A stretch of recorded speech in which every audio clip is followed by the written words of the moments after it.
Ugh. Talking about fevers is like personal punishment in this class. Fevers are they're kind of genius actually. It's kind of a genius response of the body based on a very simple fact. Raising your temperature even 1 degree makes you inhospitable to so many different bacteria. I don't know about you, but I feel like I'm dying when I have a fever. I had a student once who said when she has a fever, she feels like writing up her will. I was like, yes, yes. So I bet that little tiny bacteria really hate it when even there's a 1 degree increase. I mean, I do.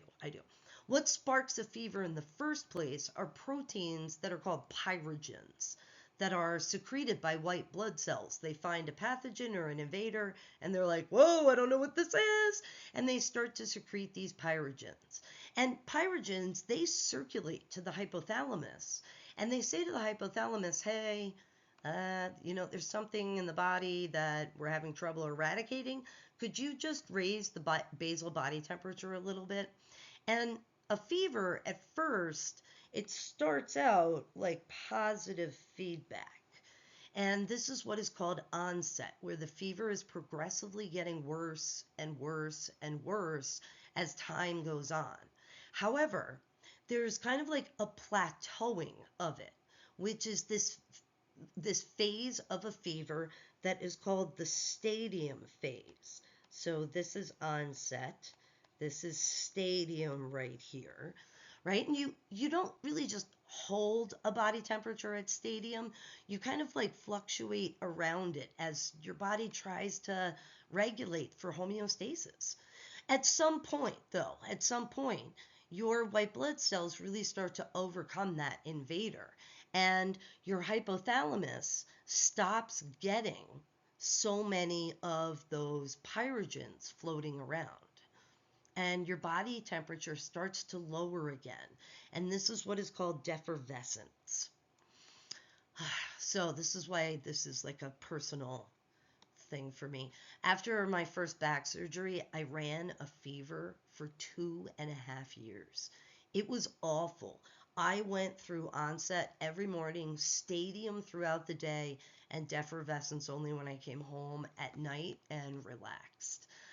Actually, fever of unknown origin, or FUO, it's more common than you'd think. FUO, or fever of unknown origin, it can have 4 origins: cancer related, autoimmune issue related. There are such autoimmune diseases as Mediterranean fever.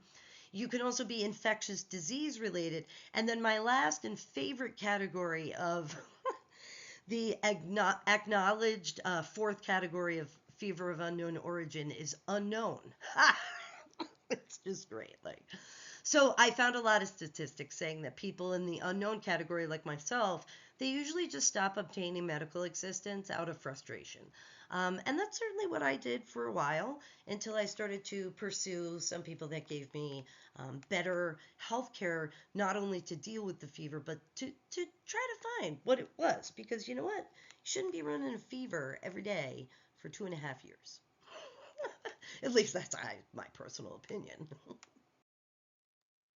Inflammation is like another genius innate immune response. It's actually a good thing.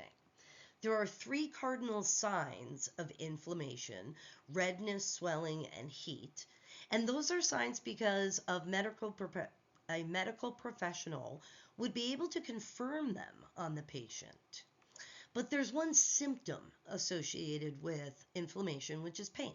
Pain, as with all symptoms, are reported by the patient and can't visually or otherwise be confirmed by a medical professional. All of these symptoms and signs, they occur from the vasodilation of blood vessels, which you can see on the bottom in the middle picture there. This vasodilation, it allows fluids and excess fluids to seep from blood vessels into the area. And that's a good thing because as those fluids move into the damaged area, so do white blood cells and other cells that can do cleanup repair like macrophages.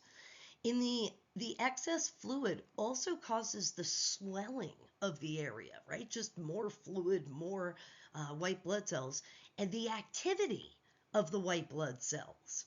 that causes this heat because they're processing so much ATP to clean up the area.